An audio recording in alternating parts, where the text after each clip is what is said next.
Hello बच्चों, let's read the question. The question says a person who is on a long hunger strike and is surviving only on water will have more sodium in his urine, less amino acids in his urine, more glucose in his blood, less urea in his urine. So यहाँ पे लिखा है कि एक person की बात करें जो कि हंगर स्ट्राइक पे है, मतलब कि he is not eating anything, ठीक है, और वो सिर्फ वाटर पे सर्वाइव कर रहा है, तो उसके जो यूरिन के अंदर क्या प्रेजेंट होगा? मोर सोडियम प्रेजेंट होगा। सो अगर हम बात करें सोडियम के रीएब्जॉर्प्शन की, सो अगर हम बात करते हैं, हम जब पानी ज़्यादा पीते हैं तो सोडियम जो होता है वाटर लविंग होता है, ठीक है, वाटर लविंग होता है, तो वो जैसे वाटर रीएब्जॉर्ब हो जाता है, जैसे फॉर एग्जाम्पल अगर हम इसको समझें, सो ये हमारा नेफ्रॉन हो गया, ठीक है, ये हमारा नेफ्रॉन हो गया।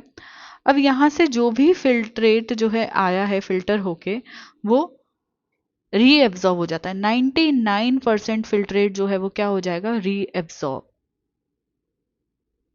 रीएब्जॉर्ब हो जाता है, ठीक है। अब 99% अगर रीएब्जॉर्ब हो जाता है, मतलब कि वाटर भी रीएब्जॉर्ब हो रहा है, और सोडियम वाटर लविंग है, तो अगर वाटर पे ही वो इंसान सरवाइव कर रहा है, तो मतलब सोडियम ज़्यादा नहीं होगा उसके यूरिन में। सोडियम क्या करता है? वाटर के पीछे पीछे चला जाता है, ठीक है। सो अगर वाटर रीएब्जॉर्ब हो रहा है तो सोडियम भी रीएब्जॉर्ब हो जाता है, और क्योंकि वो इंसान वाटर पे ही सर्वाइव कर रहा है, मतलब कि वो वाटर का इंटेक उसकी बॉडी में ज़्यादा है, ठीक है, तो सोडियम ज़्यादा नहीं होगा उसकी यूरिन में, ये इनकरेक्ट हो जाता है। लेस अमाइनो एसिड्स इन हिज यूरिन, अगर हम नॉर्मल कंडीशन की बात करें, ये तो ये कंडीशन तब है जब उसने हंगर स्ट्राइक कर रखी है और वो वाटर पे सर्वाइव कर रहा है। अगर हम नॉर्मल कंडीशन की बात करें कि नॉर्मल जो है एक इंसान प्रॉपर फूड का इंटेक कर रहा है, प्रॉपर वाटर का इंटेक कर रहा है, तब भी अमीनो एसिड जो है वो यूरिन के अंदर नहीं आता है। नेफ्रॉन का इस रीजन को हम बोलते हैं प्रॉक्सिमल कॉन्वोलेटेड ट्यूब्यूल। सो इसके अंदर ग्लूकोज हो गया, अमाइनो एसिड्स हो गए, ये इनका 100% रीएब्जॉर्प्शन हो जाता है, कंप्लीटली रीएब्जॉर्ब हो जाते हैं वो पीसीटी के अंदर। सो नॉर्मल कंडीशन में भी अमाइनो एसिड जो है वो यूरिन के अंदर नहीं जाएगा, क्योंकि अमाइनो एसिड हमारी बॉडी के लिए बहुत इंपॉर्टेंट है, ठीक है। So less amino acid in his urine, तो लेस नहीं होगा, अमाइनो एसिड यूरिन में नहीं जाएगा, ये इनकरेक्ट हो जाता है। थर्ड गिवन है मोर ग्लूकोज इन हिज ब्लड। अब ब्लड में ग्लूकोज कब आएगा? जब वो कार्बोहाइड्रेट्स का इंटेक कर रहा है, कार्बोहाइड्रेट्स ब्रेक डाउन होकर ग्लूकोज फॉर्म करेगा, ठीक है।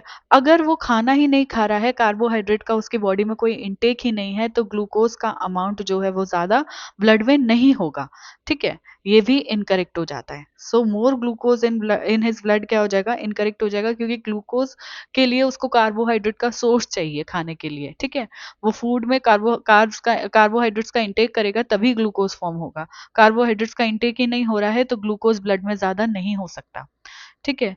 Than less urea in his urine. अब यूरिया जो है वो क्या है? हमारा नाइट्रोजनस वेस्ट है।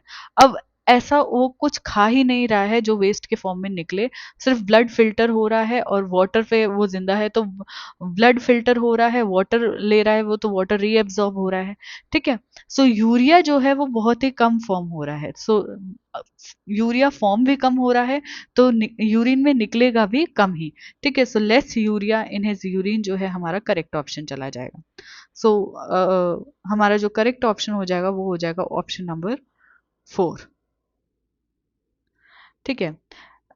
इस क्वेश्चन के रिगार्डिंग इन्फॉर्मेशन आपको न्यू एनसीईआरटी में पेज नंबर 209 पे मिलेगा। डायरेक्ट इन्फॉर्मेशन नहीं मिलेगा, बट यहाँ पे रीएब्जॉर्प्शन के बारे में बता रखा है, सोडियम के, ग्लूकोज के, राइट। सो आई होप कि आपको क्वेश्चन अच्छे से समझ आ गया है।